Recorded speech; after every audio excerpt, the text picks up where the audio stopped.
महादेवी वर्मा द्वारा लिखा गया एक संस्मरणात्मक रेखा चित्र है। बच्चों, संस्मरणात्मक रेखा चित्र का तात्पर्य स्मरण के द्वारा किसी भी व्यक्ति, वस्तु या घटनाक्रम का ऐसा चित्र प्रस्तुत करना कि पाठकों एवं दर्शकों के समक्ष समूचा विवरण चित्रवत उपस्थित हो जाए। इस भक्तिन पाठ में महादेवी वर्मा ने भक्तिन का ऐसा चरित्र चित्रण प्रस्तुत किया है कि पाठ को पढ़ने के पश्चात ऐसा प्रतीत होता है कि हम उस महिला से जाने अनजाने में किसी न किसी रूप से हम मिल चुके हैं। उसकी चरित्र की एक विशिष्टताओं से हम अवगत हो गए हैं। तो इस प्रकार के वर्णन को ही संस्मरणात्मक रेखा चित्र कहा जाता है।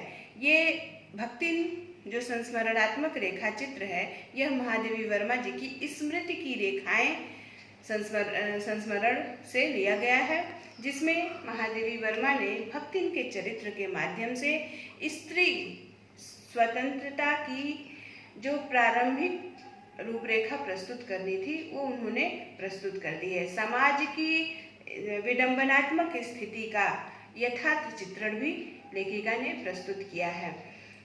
आइए हम सब पढ़ते हैं भक्तिन जो संस्मरणात्मक रेखा चित्र है इसके बारे में। भक्तिन को पढ़ने से पहले हम भक्तिन के चरित्र की विशेषताओं को हम कुछ पॉइंट्स में देख करके हम जान लेंगे। भक्तिन, सर्वप्रथम भक्तिन जब महादेवी वर्मा के समक्ष उपस्थित होती है, यहीं से संस्मरण का प्रारंभ होता है।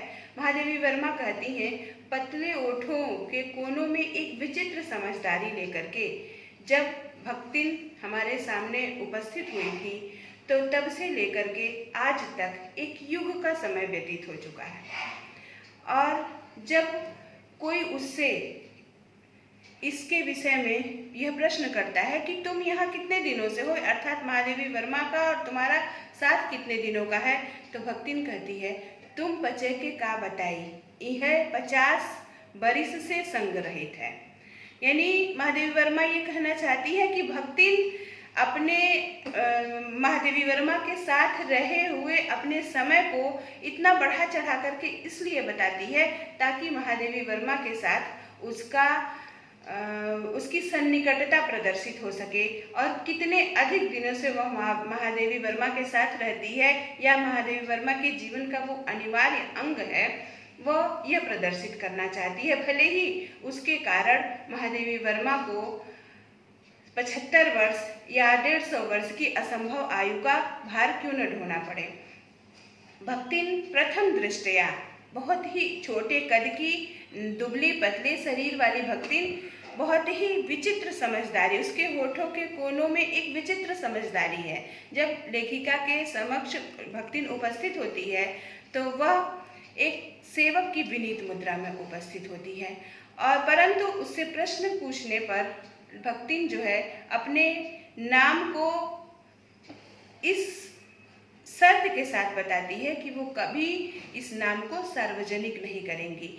चूँकि नाम बताना उसकी अपनी सत्यता को प्रमाणित करने के लिए अनिवार्य था, इसलिए वह अपना समृद्धि सूचक नाम, लेखिका कहती हैं कि भक्तिन अपना समृद्धि सूचक नाम किसी को नहीं बताती है कि उसका नाम लक्ष्मीन है, क्योंकि लक्ष्मी अर्थात धन की देवी, और धन भक्तिन की कपाल की कुंचित रेखाओं में लेश मात्र भी नहीं था, अर्थात भक्तिन के जीवन में धन का पूर्णतया अभाव था।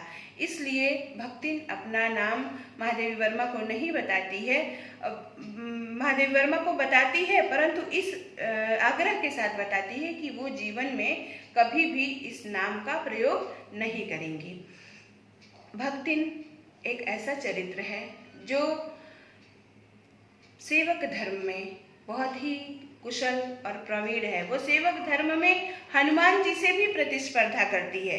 वो कहते हैं कि सेवक धर्म में हनुमान जी से प्रतिस्पर्धा करने वाली भक्तिन किसी अंजना की पुत्री न होकर के एक अनाम धन्या गोपालिका एक अनाम ग्वाले की पुत्री है, जो ऐतिहासिक झूसी गांव से संबंध रखती है। यानी झूसी गांव के एक ग्वाले की पुत्री है जिसका नाम लक्ष्मीन है। परंतु लक्ष्मी की समृद्धि उसके जीवन में नहीं है, इसलिए वह अपना समृद्धि सूचक नाम किसी को नहीं बताती है।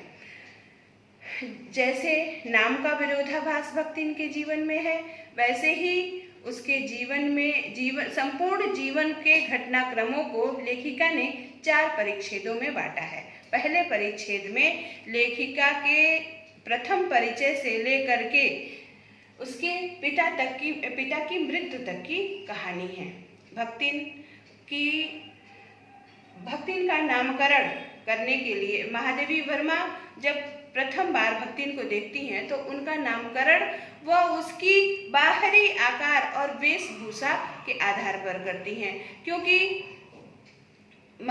जो भक्तिन है वो अपने गले में कंठी माला पहने हुए, अपना बाल मुंडवाए हुए और सिर पर सफ़ेद धोती से, मैली कुचैली धोती से अपने, लेखिका कहती है कि चांद को घुटी हुई धोती से ढके हुए, अपनी मैली कुचैली धोती से अपने मुंह को ढके हुए, कंठी माला पहने हुए महादेवी वर्मा के सामने उपस्थित होती है और लेखिका से आग्रह करती है कि वो उसका नामकरण अपने विवेक के आधार पर करे। तो महादेवी वर्मा भक्तिन की वेशभूषा को देख करके उसका नामकरण भक्तिन करती है। और भक्तिन हनुमान जी से प्रतिस्पर्धा, यानी भक्तिन अपने सेवक धर्म में इतनी दक्ष है, इतनी कुशल है कि वह लेश मात्र के लिए भी महादेवी वर्मा की सेवा से स्वयं को विरत नहीं करती है। इसीलिए लेखिका ने कहा है कि हनुमान जी से भी स्पर्धा करने वाली है। वो किसी अनाम धन्या गोपालिका की कन्या न होकर के एक किसी अनजान ग्वाले की पुत्री है और जो ऐतिहासिक झूसी गांव का ग्वाला है। भक्तिन का बाल्यकाल बहुत ही दुखमय बीता। 5 वर्ष की आयु में भक्तिन का विवाह हंडिया ग्राम के एक संपन्न गोपालक के सबसे छोटे पुत्र के साथ कर दिया गया और 9 वर्ष की युवती का गौना देकर के विमाता ने बिना मांगे पराया धन लौटाने का पुण्य लूटा। अर्थात भक्तिन का विवाह 5 वर्ष की आयु में और उसका गौना 9 वर्ष की आयु में हो जाता है। 9 वर्ष की छोटी सी भक्तिन अपने ससुराल में आकर के अपने पारिवारिक दायित्वों को उठाने लगती है। एक दिन अचानक उसके पिता की मृत्यु की सूचना भी उसके घर पर आती है, तो उसकी सासू माँ उसे उसके पिता की मृत्यु की सूचना न दे करके यह कहती है कि बहुत दिनों से नैहर नहीं गई है, सो जावे देख आए और जाकर के अपने परिवारजनों से मिल आए। और इस प्रकार भक्तिन को लगता है कि उसके तो एक नए पंख निकल आए हैं और इस प्रकार वो उसकी सास उसे पहना ओढ़ा करके उसे विदा करती है। और ज्यों ही भक्तिन अपने गांव की सीमा में पहुंचती है, वहां उसके गांव वालों की स्पष्ट सहानुभूतियाँ, यदि जो गांव से जो भी व्यक्ति मिलने आता वो ये भक्तिन से ये प्रश्न, हाय लक्ष्मीन अब आई, ऐसी स्पष्ट सहानुभूति उसे गांव की सीमा में पहुंचते ही किसी अनहोनी का अंदेशा देती हैं। और जो ही वह अपने घर पे पहुंचती है वहाँ तो पिता की मृत्यु की सूचना भी बहुत दिन हो चुके होते हैं, पिता को मरे हुए बहुत दिन हो चुके होते हैं। और जो सौतेली माता पिता के भय से लक्ष्मण के साथ थोड़ा सौहार्दपूर्ण व्यवहार करती थी, वह व्यवहार भी अब समाप्त हो चुका था। भक्तिन पिता के व्यथा को में जलती हुई अपने घर पर पानी तक पिए बिना उल्टे पैर अपने ससुराल लौट आती है और वहाँ अपने सास को खरी खोटी सुना करके और अपने पति के ऊपर अपने गहने फेंक करके अपने पिता के चिर विछोह की व्यथा को व्यक्त करती है। और यही भक्तिन के जीवन के पहले अध्याय का समापन हो जाता है। अब हम भक्तिन के जीवन के दूसरा अध्याय प्रारंभ होता है। बच्चों, भक्तिन का जीवन जो है 4 परिच्छेदों में बटा हुआ है, परंतु ऐसा लगता है कि दुर्भाग्य भक्तिन का जन्म से ही कभी पीछा नहीं छोड़ता है। आइए हम भक्तिन के जीवन के दूसरे परिच्छेद के बारे में पढ़ते हैं। भक्तिन के जीवन का दूसरा परिच्छेद आरंभ होता है।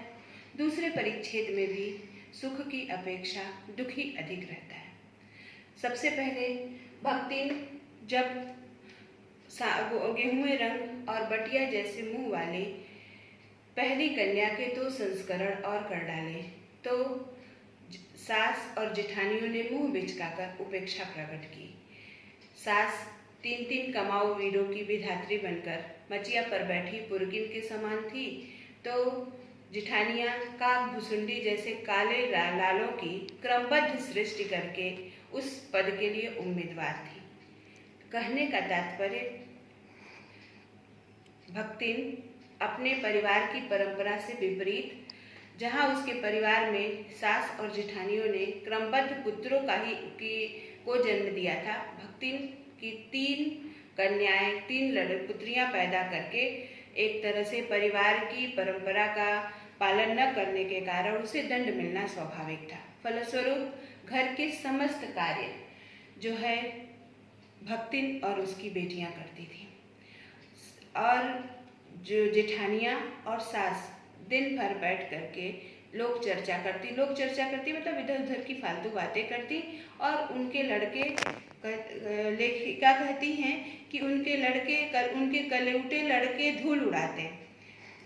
भक्तिन कूटती, पीसती, रांधती और उसकी छोटी नन्ही लड़कियां कंडे पाथती, गोबर बीनती, लकड़ी उठाती, अर्थात भक्तिन भोजन बनाने से लेकर के भोजन की समग्र व्यवस्था करना, कूटना, पीसना, भोजन बनाना, और उसकी छोटी छोटी लड़कियां खेतों से गोबर बीनना, कंडे पाथना और सारे घर और बाहर के समस्त कार्य करती, जबकि जेठानियां चुपचाप बैठ करके लोक चर्चा यानी इधर उधर की फालतू बातें करती, और सास जो है उनको इसके अतिरिक्त कार्य का असमान वितरण तो था ही, साथ ही साथ भोजन का भी असमान वितरण था। जेठानियां और उनके लड़के अपने भात पर सफ़ेद राब रखकर गाढ़ा दूध डालते, और उनके लड़के औटते हुए दूध पर से उनको मलाई खिलाती, अर्थात भोजन में भी असमान वितरण था। भक्तिन की जेठानियों को, उनके पुत्रों को अच्छा भोजन दिया जाता था, अच्छा दूध दिया जाता था, मलाई खिलाई जाती थी, जबकि वहीं भक्तिन की पुत्री को कार्य तो अधिक करने ही पड़ते थे, परंतु काले गुड़ की डली के साथ मट्ठा पाती, यानी जो घर के निरर्थक पदार्थ, भोज्य पदार्थ होते थे, उससे भक्तिन और उसकी बेटियों को पेट भरना पड़ता था। परंतु इस प्रकार भक्तिन अपनी बड़ी पुत्री का विवाह करने के पश्चात 29 वर्ष की आयु में ही भक्तिन के पति उसके ऊपर कच्ची गृहस्थी का भार छोड़ करके संसार से विदा होते, अर्थात उसके पति की मृत्यु मात्र 29 वर्ष की भक्तिन की अवस्था में ही हो जाती है। अब पति की मृत्यु के पश्चात घर की समूची जिम्मेदारी भक्तिन के ऊपर रहती है, और भक्तिन चूँकि अपने परिवार से अलग हो गई रहती है, और भक्तिन के खेत, बाग और उसके जानवर अधिक दूध देते हैं, उसके खेतों में अधिक फसल होती है और उसके बाग बगीचे में अधिक फल होते हैं। यह देख देख करके जेठ और उनके पुत्रों को लालच आता है, और हर संभव इस प्रयास में रहते हैं कि किस तरह से भक्तिन की संपत्ति को हथिया लिया जाए, और इस प्रयास को पति की मृत्यु के बाद उनकी यह मनोकामना सिद्ध होती प्रतीत होती है, और वह तुरंत भक्तिन का दूसरा विवाह करने के प्रयास में चल पड़ते हैं। वो निरंतर इस फिराक में रहते हैं कि किस प्रकार भक्तिन का दूसरा विवाह किया जाए, परंतु भक्तिन भी स्वभाव से बहुत ही चालाक रहती है। वह अपनी बड़ी पुत्री के पति को घर जमाई बना करके और उसे संपूर्ण गृहस्थी का भार उसके कंधों पर डाल करके स्वयं अपने बालों को मुंडवा करके और गृहस्थ जीवन से संन्यास लेकर के अपने संन्यास जीवन ग्रहण करने का निर्णय करती है, और घी से चिकने केसों को पति के नाम पर समर्पित कर देती है। वो अपने बाल मुंडवा लेती है और कंठी माला धारण करके गुरु मंत्र लेकर के लेखिका कहती है गुरु से कान फुकवा करके कंठी माला धारण करके और पति के नाम पर घी से चिकने केशों को समर्पित करके भक्तिन अपने कभी न टलने की प्रतिज्ञा ले लेती, अर्थात उसका अब पुनः कभी दूसरा विवाह नहीं हो सकता। इस प्रकार वह अपनी संपत्ति की सुरक्षा करती है और पति द्वारा चुने गए दामाद को घर जमाई बना करके उसी के संरक्षण में अपना आगे का जीवन जीने का निर्णय करती है। लिखती हैं कि भक्तिन का दुर्भाग्य भी उससे कम हठी नहीं था। जीवन के तीसरे परिच्छेद को प्रारंभ होते ही उसकी बड़ी लड़की भी विधवा हो जाती है। अब भक्तिन का दूसरा विवाह करने से असफल जेठ और जेठैत अपनी बहन का दूसरा विवाह करने के प्रयास में लग जाते हैं और इस प्रकार वो निरंतर बाहर के किसी अपने अनुकूल वर को निरंतर ढूंढ करके अपनी भक्तिन की पुत्री का विवाह करने के प्रयास में निरंतर लगे रहते हैं। और परंतु भक्तिन की बड़ी पुत्री भी माँ की भांति ही समझदार रहती है। वह किसी भी बाहरी वर को तमाम जो भी प्रस्तावित वर रहते हैं उनको वो इनकार कर देती है और वो कहती है कि जो मुझे स्वीकार होगा उससे ही मैं विवाह करूंगी, किसी दूसरे से या किसी भी अपरिचित व्यक्ति से मैं विवाह नहीं करूंगी। इस प्रकार निरंतर विवाह के अनेक प्रस्ताव ठुकराती जाती है। तो एक दिन उसके समर्थक एक वर को उस पुत्री को घर में अकेला पा करके उसके घर में प्रवेश करता है और बाहर से दरवाजा बंद कर लेता है। गांव के लोग और उसके समर्थक गांव वालों को बुलाने लगते हैं। जब पूरे गांव के सामने भक्तिन की बेटी ने उस बिन बुलाए मेहमान की खूब मरम्मत करके कुंडी खोलती है, अर्थात उसकी खूब पिटाई करती है और उसे पूरी गांव के सामने अपने निर्दोष होने का बार बार प्रमाण देती है और बार बार उस आगंतुक व्यक्ति के मुंह पर अपनी उंगलियों के पांचों निशान उभरे हुए निशानों में अपने उस आमंत्रण को पढ़ने का आग्रह करती है। परंतु यही भारतीय समाज की विडंबनात्मक स्थिति का चित्रण लेखिका ने किया है। कहते हैं वो भक्तिन की पुत्री अपने निर्दोष होने के असंख्य प्रमाण देती है, परंतु एक अपीलहीन फैसला होता है। गांव की पंचायत बैठती है और पंचायत का यह निर्णय होता है कि चाहे दोनों में से एक सच्चा हो या दोनों झूठे हों या दोनों सच्चे हों या एक झूठ बोल रहा हो, जब दोनों एक कोठरी से निकले हैं तो उनका पति पत्नी के रूप में रहना अनिवार्य हो जाता है। इस प्रकार भक्तिन की पुत्री का उसकी इच्छा के विपरीत जबरदस्ती एक अनचाहे वर से उसका विवाह करा दिया जाता है। इस अनचाहे रिश्ते का परिणाम बहुत ही भयंकर होता है। इतने यत्न से जिस गृहस्थी को भक्तिन और उसकी बेटी ने संभाल करके रखा था, अब वो आपसी गृह कलह में वो सारी गृहस्थी सब खेती नष्ट हो जाती है। बाग बगीचे जानवर ढोर ढंगर सब बर्बाद हो जाते हैं और ऐसी स्थिति भक्तिन के जीवन में ऐसी स्थिति आ जाती है कि उसे लगान अदा करना भी असमर्थ हो जाती है। वो ऐसी स्थिति में एक बार जमींदार उसको अपने यहाँ बुला करके लगान न अदा करने पर दिन भर पेड़ के नीचे धूप में खड़ा, पेड़ से बांध करके धूप में खड़ा रखता है और इस अपमान को कर्मठी भक्तिन बर्दाश्त नहीं कर पाती है और वह गांव छोड़ने का निर्णय लेती है और कमाई के विचार से वह शहर आ पहुंचती है। इस प्रकार उसके जीवन का तीसरा और कष्टपूर्ण परिच्छेद समाप्त होता है और चौथा परिच्छेद जो लेखिका के सामने उपस्थित होने पर लेखिका के यहाँ से प्रारंभ होता है, जिससे लेखिका के यहाँ भक्तिन के सेवक धर्म में दीक्षित होने से प्रारंभ होता है। यहाँ तक कि पूरी घटना 3 परिच्छेदों में उसके पारिवारिक जीवन की अभी तक मैंने आपको बताई।